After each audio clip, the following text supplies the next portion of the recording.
1939. The armies of Nazi Germany begin their conquest of Europe.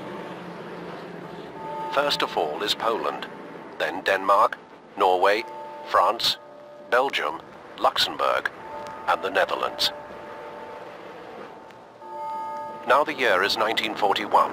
With an army over 7 million strong, the Nazi war machine turns to the east and begins the invasion of the Soviet Union.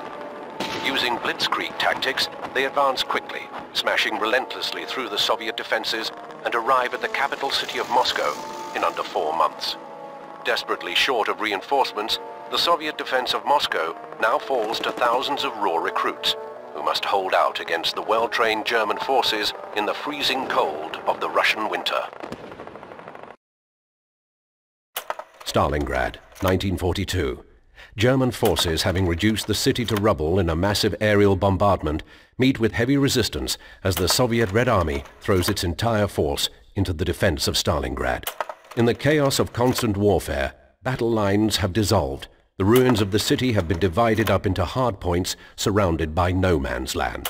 The German tactical advantage of the mechanized blitzkrieg and its coordinated infantry and tank attacks is rendered useless in the concentrated street fighting. Threatened with execution if they retreat, the Soviet troops have no choice but to push forward into the bloodbath. January 2nd, 1943.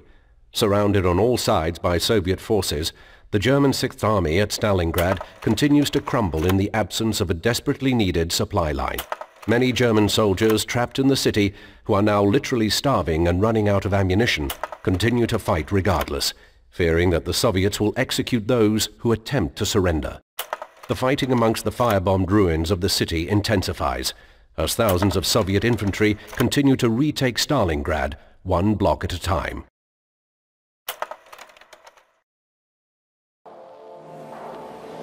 (1941). The Desert Fox, Field Marshal Erwin Rommel, arrives in Libya to assume command of the Afrika Korps. Within a few months, Rommel, the rising star of the German army, recaptures the territory taken by the British Commonwealth forces prior to his arrival. Despite being heavily outnumbered by the British forces, the superior range and armor of the German tanks allows the Afrika Korps to take the fight to the Allies. By July of 1942, the Desert Fox and his unstoppable Afrika Korps, in a series of classic blitzkrieg attacks, pushes the British forces eastward across the deserts of Libya and into Egypt.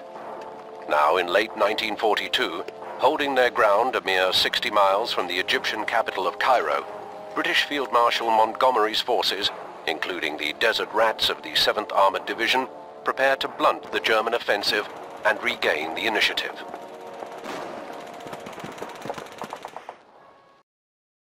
Libya, 1943.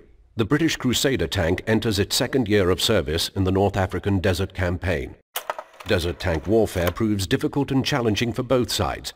Dust clouds kicked up by the movement of the tanks and the firing of their cannons create poor visibility conditions during combat. Navigation is also a problem. The vast Libyan desert offers little in the way of recognizable landmarks. The British Crusaders, whose guns lack the range of their German counterparts, are forced to use massed high-speed charges to close within firing range.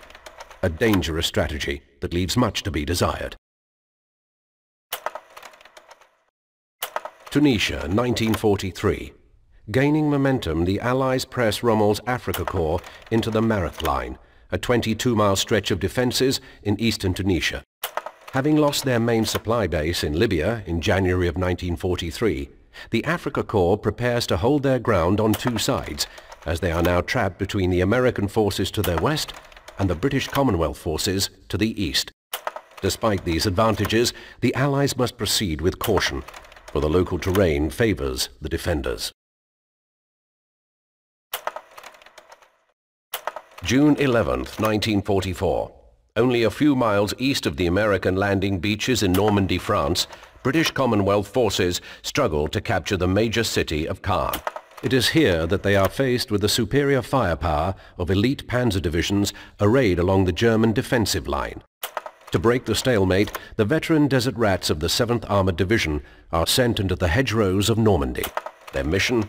probe the western flank of the German defenses and clear a path to the city of Caen.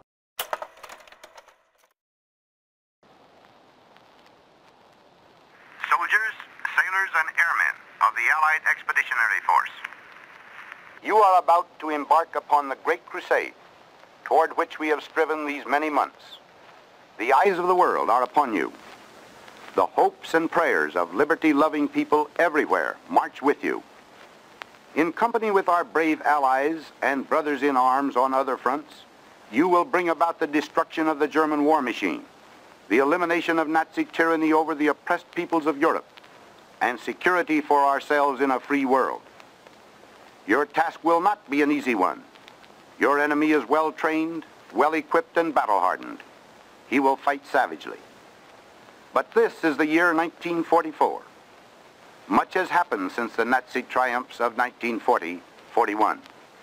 The United Nations have inflicted upon the Germans great defeats in open battle, man to man. Our air offensive has seriously reduced their strength in the air and their capacity to wage war on the ground. Our home fronts have given us an overwhelming superiority in weapons and munitions of war, and placed at our disposal great reserves of trained fighting men.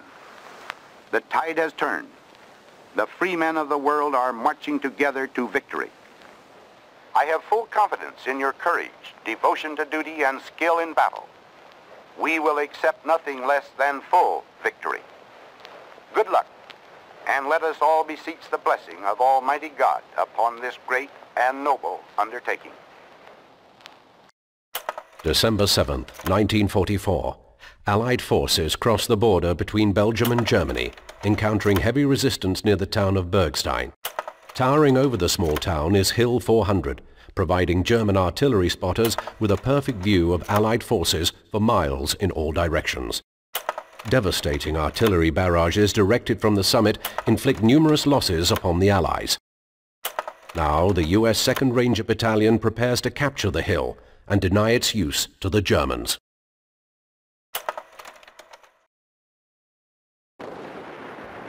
April 16, 1945.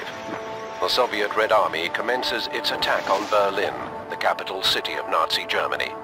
500,000 soldiers and civilians alike perish in a terrible battle that lasts for nearly 3 weeks.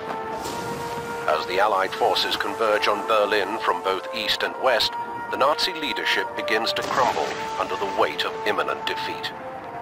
On the 8th of May, 1945, the German armed forces surrender unconditionally to the Allies. At a cost of 50 million deaths, the war in Europe is finally over. Throughout the Allied nations, Victory in Europe Day is officially celebrated, marking the defeat of Nazi Germany and the fall of the Third Reich.